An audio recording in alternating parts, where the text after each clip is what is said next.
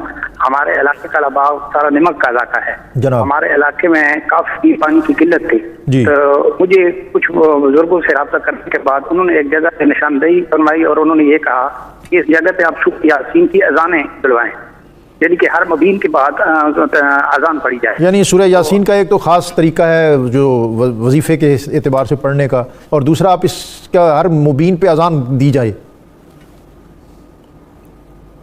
جی یہ اس پر بھی آپ رہنمائی فرمائیے گا جی کہ جس کا پڑھنا یا یہ اسلوب کیا ہے. جی ایک اور کالر ہے ہمارے ساتھ. السلام علیکم.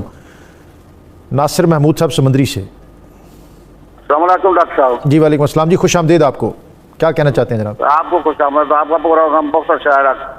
اللہ آپ کو دعائیں خیر دے. جزاک اللہ. میرا سوال یہ ہے، میری بیوی اعتکاف پہ بیٹھی ہے ڈاکٹر صاحب. جی میری بیوی اعتکاف پہ بیٹھی ہے. اعتکاف پہ ہے. ہاں جی اعتکاف پہ ہے. کیا وہ میں اس کا محرم ہوں کو میری بیٹیاں بیٹا کوئی نہیں ہے. ٹھیک ہے جی. یعنی گھر میں اور کوئی نہیں ہے. آپ جی آپ ان کی خدمت کر سکتے ہیں، یعنی یہ مفتی صاحب اس پر ہمیں بتائیں گے. جی جی ایک اور کالر ہے ہمارے ساتھ. جی السلام علیکم. جی کراچی سے بہن فخر النساء ہیں. جی خوش آمدید آپ کو. جی جی السلام علیکم. وعلیکم. جی بہن کیا پوچھنا چاہتی ہیں؟ جی میرے دل میں بہت بڑا سوراخ ہو گیا 50 mm کا. جی. اور دوسری بات یہ ہے کہ میرے کانوں میں دن رات شور ہوتا ہے اور دل دھڑکتا ہے. جی میں بات کرتا ہوں، مفتی صاحب بتائیں گے اس پہ. جی دل میں سوراخ ہے اور کانوں میں شور ہے. ایک اور کالر ہے ہمارے ساتھ. السلام علیکم. جی ٹوبہ ٹیک سنگھ سے یاسمین بی بی. جی بہن کیا پوچھنا چاہتی ہیں؟ جی السلام علیکم. جی جی وعلیکم السلام. جی کیا کہنا چاہتی ہیں؟ جی میرے دو سوال ہیں. ایک تو میرا یہ سوال ہے کہ میں ڈیلی سورۃ یاسین پڑھتی ہوں. ٹھیک ہے جی. وہ مبین کے ساتھ پڑھنی چاہیے کہ ویسے پڑھنی چاہیے؟ کس کے ساتھ جی؟ مبین کے ساتھ. مبینوں کے ساتھ پڑھنی چاہیے مبین یا کے ساتھ ایسے پڑھ لیں؟ ہاں جی. تو دوسرا سوال میرا یہ ہے کہ جو والدین بچیوں کو وراثت میں حصہ نہیں دیتے، بیٹیوں کے نام کر دیتے ہیں، اس کا کیا ہوتا ہے؟ جی جو والدین جو ہیں وہ وراثت کا معاملہ ہے جی، اس پہ یہ مختلف سوالات ہیں. یہاں بریک ہے، بریک سے جب واپس آئیں گے تو آج کے موضوع پر اور سورہ یاسین کے مختلف مضامین پر بات بھی کریں گے، اور جو کالرز ہمارے ہیں انہوں نے جو مختلف سوالات کیے ہیں اس پر بھی اپنے علماء سے رہنمائی لیں گے.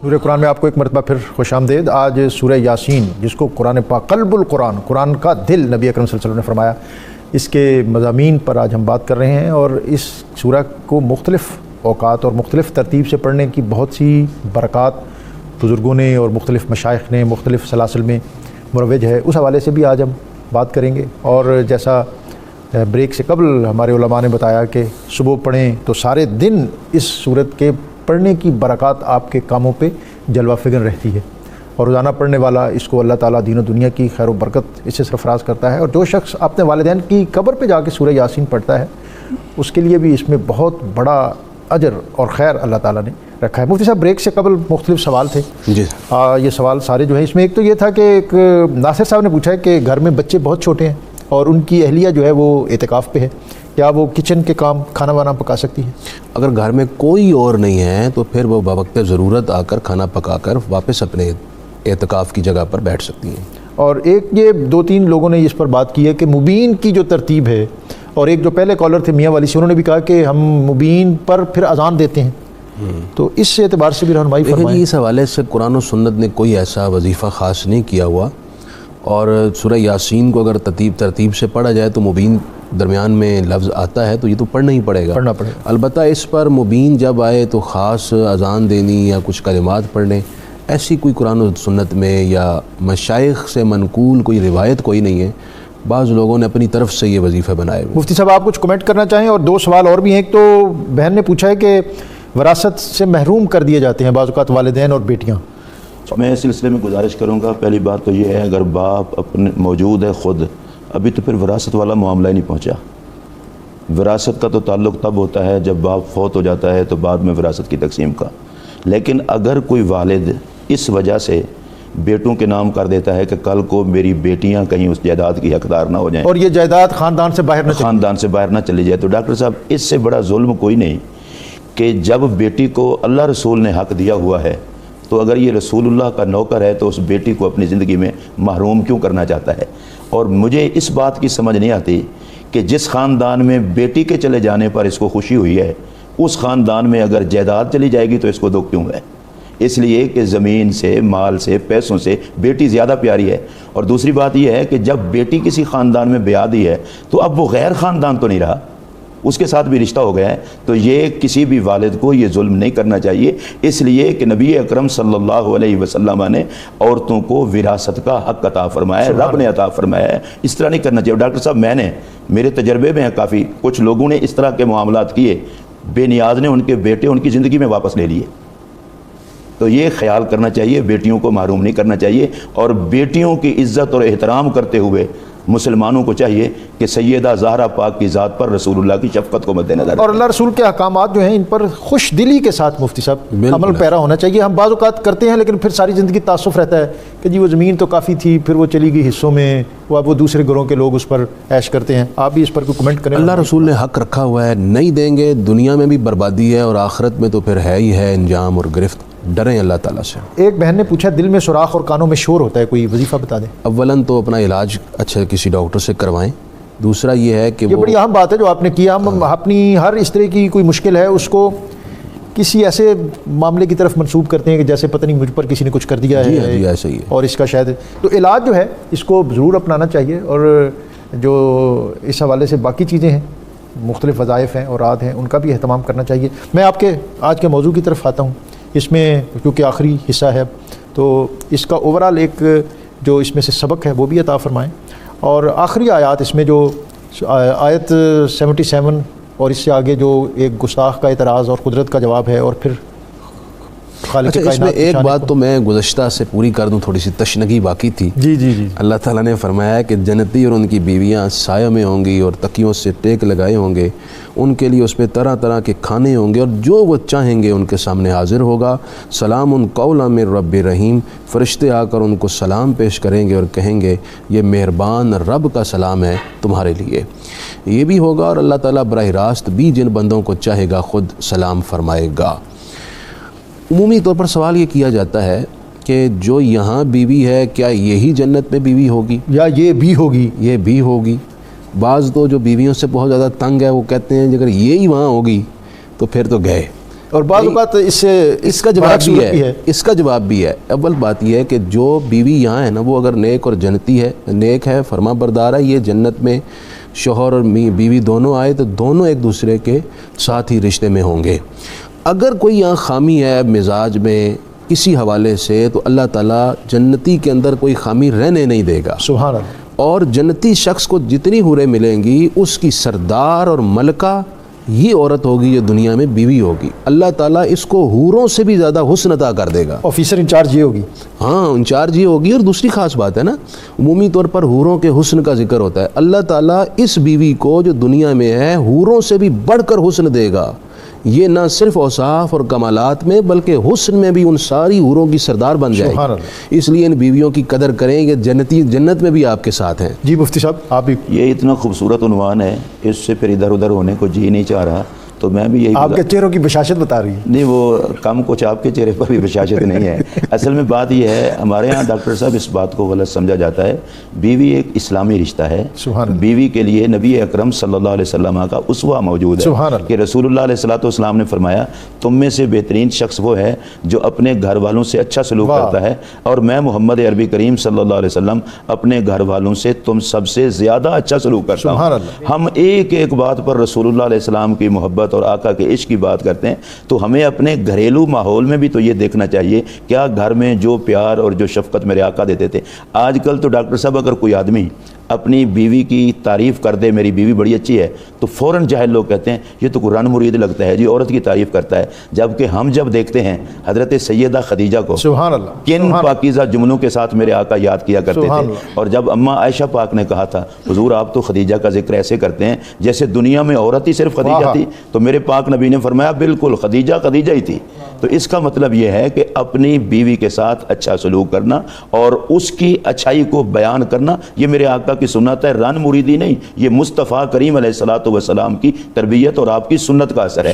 اور اس پر میں یہ کہوں گا اگر جنت میں بھی اکٹھے رہنا ہے تو دنیا کے گھر کو جنت بنا لو، ضروری تھوڑا ہے کہ اب جنت کا انتظار کرو۔ میاں بیوی ایک دوسرے کے حقوق کا خیال رکھ کے زندگی گزاریں تو مصطفیٰ کی تعلیمات اس گھر کو بھی جنت بنا دیں۔ اس میں ایک بات میں اور ایڈ کرنا چاہتا ہوں، وہ خواتین جن کی شادی نہیں ہوئی تو وہ جنت میں کس کی زوجیت میں ہوں گی؟ اس حوالے سے احادیث میں اور آثار میں علماء کی تحقیق میں مختلف اقوال ہیں۔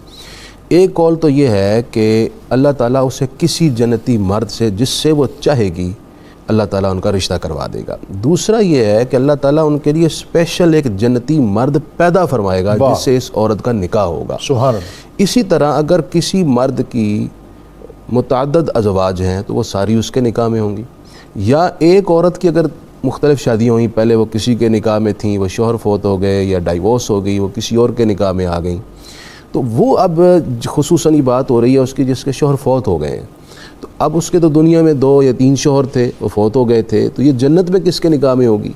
تو اس حوالے سے فرمایا 2 قول ہے۔ ایک تو یہ ہے کہ اللہ اسے اختیار دے گا کہ جس کے ساتھ تم چاہتی ہو اس کے ساتھ رہو، دنیا میں بھی اختیار اور جنت میں بھی عورت کو اختیار۔ دوسرا قول یہ ہے کہ آخر میں جس مرد کے نکاح میں یہ تھیں اور ان کا انتقال ہوا ان کے ساتھ جنت میں رہے گی۔ اور آپ نے جو بات کی ہے مثال والی، ایک گستاخ ناہنجار تھا، وہ ایک بوسیدہ سی ہڈی اٹھا کے لے آیا کسی مرے ہوئے شخص کی، کہا آپ بات کرتے ہیں کہ اللہ ان ہڈیوں کو جوڑ کر انہیں دوبارہ زندہ کرے گا؟